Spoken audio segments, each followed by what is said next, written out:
Hi, and welcome. You're listening to the X22 Report. My name is Dave, and this is episode 1348, and today's date is July 24th, 2017, and the title of the episode is Countries Are Ramping Up on Gold Purchases as the Dollar Takes a Dive. Let's get into the economic collapse financial news. Now, we've been looking at real estate over the many years now, and we've always noticed that during the summer months, this is the hot time for real estate, where real estate is really supposed to do very, very well because we're out of the winter months and it is now sunny, it's warmer, the grass is green, the flowers are blooming, and people like to get into their homes before most likely the schools start. And we see during this period of time, spring going into summer, that real estate does very, very well. And over the past couple of years, we've been seeing the actual opposite happen. And now we are seeing this year where real estate during the summer months now, it is the worst we've ever seen, going all the way back to 2011. Now, existing home sales, they have plunged and they are down by 1.8%. Now, they declined a lot more than expected. They only expected to go down 0.9%, so it doubled. And what we're seeing right now is that people are not out there purchasing homes. Now, we do see interest rates creeping up, and once again, this kicks a lot of people out of the market. And if interest rates move up any further, guess what's going to happen to real estate? It's going to completely crumble and fall apart. And it just doesn't affect the homes. It affects everything else. Those individuals that do the plumbing, the electricity, lumber sales, concrete sales, furnishings, everything, you name it, it affects every piece of the economic sector that has to do with housing. And what we are seeing right now is that this summer selling season, it is absolutely awful. And we know why. A lot of people, well, they just don't have jobs. A lot of people have part-time jobs. A lot of people cannot save up to get that down payment because wages are continually decreasing. And we can see right now that the National Association of Realtors, Lawrence Yellen, he's out there saying, well, it looks like it's shaping up to be another year of below average sales for the first-time buyers, despite this healthy economy and this low unemployment rate. Now, once again, the unemployment rate is completely manipulated. Secondly, the first-time home buyers, these individuals that are coming out of college, they have a huge amount of student loans. They can't find great jobs. They're living with their parents. And this economy is not healthy.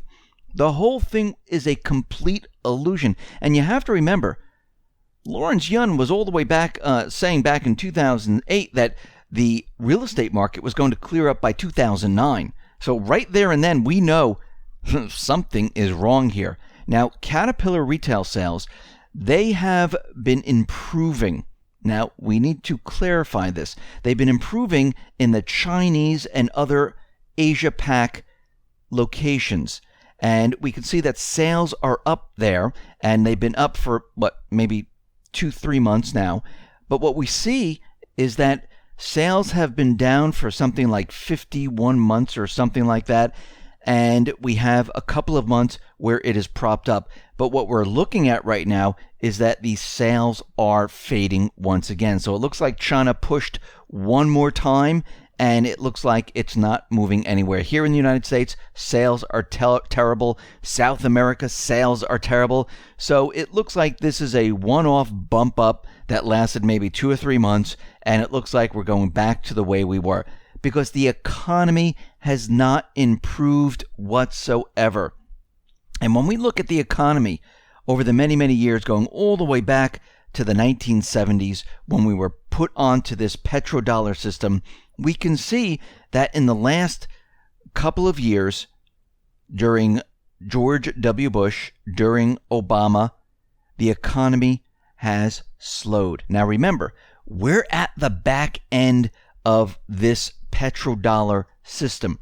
In the beginning, when it was first coming online, there was very little bit of debt. We see interest rates were moving up very, very high. People were like, oh, put it in CDs. It's 18%. We're getting great returns on our money.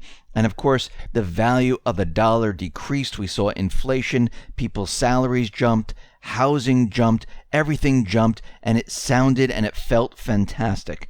And the economy from 1975 to around 1980, it grew by 19%. From that point on, it looks like it grew another 21% when we hit the 90s. And then all of a sudden, when we hit the year 2000, everything came to a screeching halt. From 2000 on, the economy only grew about 4% up to 2008. Then we had this great illusion that we were in this recovery, and the economy only grew 3%. And what we see right now is that everything is falling apart because, as we know, this type of system, this fiat system, it only lasts for a certain period of time. Once you remove all the manufacturing, once you remove all the service jobs, once you do all of this, guess what happens? Everything falls apart slowly but surely, and look what is happening right now. There is no way, with the amount of debt that we have, with all the manufacturing gone in this country, with the service sector being hit very, very hard, can anything actually happen? All of this has to be wiped out, and we need to start over. It's almost like a bad business where you have so much debt, revenue is not coming in, the revenue is non-existent, it cannot support the business, and the whole thing is just bleeding money, and there's no way around it. What happens to these corporations? They declare bankruptcy. They wipe out the debt. This is what has to happen here in the United States. All of this needs to be wiped out. This is what we call a reset. Now, the IMF is out there, and we know that their forecasts aren't that great. They say, oh yeah, we're going to be having growth about 3%, 4%, and we know that this is absolutely ridiculous, and most of the time, these GDP numbers are manipulated anyhow, but they've dropped the growth rate here in the United States and in the UK. Now, out in the UK, they're saying that, well, growth in the UK is going to be around 1.7%. Now, they dropped this from a 2% forecast. Now, they always start out very, very high, and they continually drop it as we move further and further into the year. In 2018, they're saying, yeah, it looks like growth in the UK is going to be around 1.5. Here in the United States, they started at like 3%, they dropped it down to 2%, 2.7% down to 2.3%, and now they're bringing it to 2.1%. Now remember, this is also a manipulated number. They've changed the calculation, they massage the calculation, they throw things in there, and they try to make it sound and look a lot better than it really is. And we can see right now, as we move forward, well, the economy is really getting worse and worse and worse. Now, countries realize that there is a major problem, especially where the dollar is at its end game. Russia's looking at this, China's looking at this, India's looking at this, and now Turkey. All of these countries and many others have been purchasing a lot of gold. And we see that Turkey, well, they're buying gold like there's no tomorrow. They understand. Now they're on board with Russia and China. And we also see Belarus, Kazakhstan, they're buying a lot of gold too. All these countries are buying a lot of gold because they understand this preserves their wealth. As the dollar disappears, as the dollar crashes, what are they going to have left? They're going to have gold. And when everything is said and done, and they look at what the new currency is going to be, maybe it's going to be cryptocurrency, they're going to recalculate how much that gold is worth. And over thousands and thousands of years, guess what? Gold always maintains its value, one way or another, depending on what the currency is. And we can see right now, this is what countries are preparing for. Now, we see, and we mentioned this before, Visa, they are looking to have many of the businesses go cashless. And it looks like they're preparing for a cashless society. Banks are preparing for a cashless society. They don't want individuals using cash. They want total control. But we see that Visa, American Express, MasterCard, all these credit type of systems, well, they're doing it for one reason, while the banking system And the banksters, they're doing it for another reason. The credit system, they're looking to have everyone on their system so they can improve profits with transaction fees. And it would generate billions upon billions of dollars worth of transaction fees if everyone is off cash. And the push is throughout Europe, it's in Asia, and they're preparing the entire world for the electronic currency. Now, what we need to do is we need to get off of the banking system electronic currency, and we need to establish an electronic currency that the people control. That's the difference here. And we don't need a central bank controlling the currencies of the world. Actually, with the cryptocurrency where the people control it, there's checks and balances. Because there's not just one entity controlling everything. There's no interest attached to this currency as it's created. But we can see right now that the dollar is collapsing. I mean, we see it throughout the world. We see many countries using other currencies instead of the dollar. And Janet Yellen, well, she's confirmed that the US dollar is going to collapse. Now, is it going to zero right now? No. But one day, the US dollar, like all fiat currencies, will fail. The US dollar is going to drop hard in the coming maybe 18 months or so. We already see signs of this already. And most likely, the US dollar might be in the 80s sometime in 2018. That's a full 11 to 13% lower from where the US dollar is today. But put simply, the entire move in the greenback that was driven by the Fed ending QE will be unwound. Well, how do we know this? Well, Janet Yellen told us. Janet Yellen, when she was testifying in front of Congress earlier this month, well, she gave us a clear signal.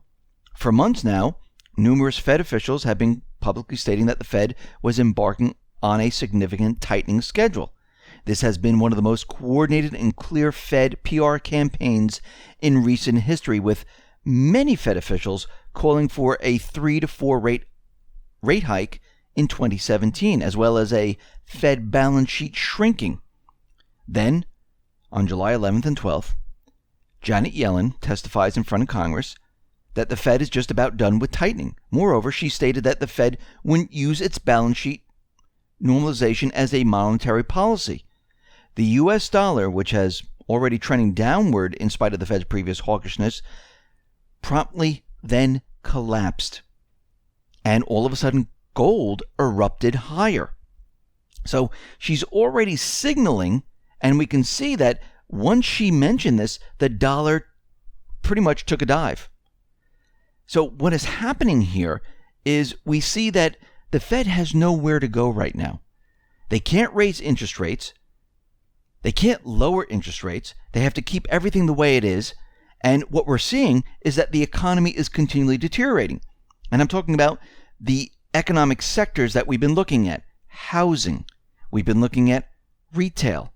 We've been looking at the corporate tax revenues. Corporate debt is on the rise. And we can see that sales revenue coming into corporations, well, it's just non-existent today. We see retail, well, they're laying off like crazy. Businesses are closing. More and more people can't find work. Manufacturing is completely gone in this country. And what we're seeing right now is that everything is collapsing right in front of the Fed. Now, the Fed, yeah, they realize how bad the economy really is. Of course, they're not going to admit to it. They're not going to come out and say, hey, listen, everything that we've done completely destroyed the economy. They want you looking at the stock market. Look at the stock market, not anywhere else. And we can see at this point, they have no place to go. They can't raise interest rates. They can't lower interest rates. They have to pretty much keep them the way they are. We saw this back prior to 2008, and they were raising the rates. They realized they raised them too much, too fast. They realized what was happening in the real estate market. They realized what was happening in the subprime market. They realized what was happening, and they stopped it. And they started to lower them slowly. They continually to lower them. And this is where they are today, where they can't really lower them because that would be a sign that the Fed didn't do its job and that they can't raise rates so they can keep them where they are. But it won't matter because where they are right now and what is happening in the economy, they have no way of stopping the real economy from falling apart. This is the main problem. And we can see as time goes on, the economy is going to rip itself apart, and we're going to have major, major problems. And this is why everyone needs to be ready and prepared, because when this goes down, then they will have the excuse to say, okay, let's start stimulus up again. Let's start lowering the interest rates because of the economy completely falling apart. Now, of course, they're not going to blame this on themselves. They're going to create some type of an event, or an event will be created for them to point the finger at this event. And this is what they'll use to show why the economy is falling apart. Maybe they'll blame it on Trump. Maybe they'll blame it on something else that happens.